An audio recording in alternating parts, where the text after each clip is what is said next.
ফেসবুকে কোনো ঝড় ঝামেলা নাই, কোনো হইচই নাই, পরিবেশটা একদম ঠান্ডা। এই তো ভাল লাগতেছে না। এইটা কেমনে করতে পারলি তোরা ভাই? তবু না গ্রুপ পর্যায়ে বাদ হয়ে যাওয়ার কথা ছেলে, তোরা কেন এখন গ্রুপ চ্যাম্পিয়ন হয়ে গেলি ভাই? একটু হারবি তোরা, জার্মানির লয়ে খেলা পড়বে, একটু আমাকে ইতিহাসটা আমরা দেখবো নিজের হয়ে। এটা অন্য দল স্বপ্ন দেখছিলে, এই স্বপ্নটারে তোরা এরকম স্বপ্ন দোষ করে দিতে পারলি? এটা তোরা ঠিক করো নাই বেড়া। তো গ্রুপ পর্যায়ে বাদ হয়ে যাওয়ার কথা ছিল, কেন তোরা গ্রুপ পর্যায়ে চ্যাম্পিয়ন হইলি?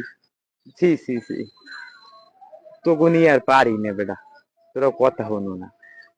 এইরকম এক একটার পর একটা বুলেট যে মারো তোরা, পারমাণবিক বোমা, এত ওই যে দলের লগে খেলো সেই দলে লাগে না, এত লাগে অন্য দলের ওই কলিজায়, যে কলিজায়। তোরা বোঝো না বেটা, এরকম মারিস না, বোম টোম মারিস না, একটু আগু কথা মতো আগু ইচ্ছে টিচ্ছে রাখ একটু তোরা, বুঝছো?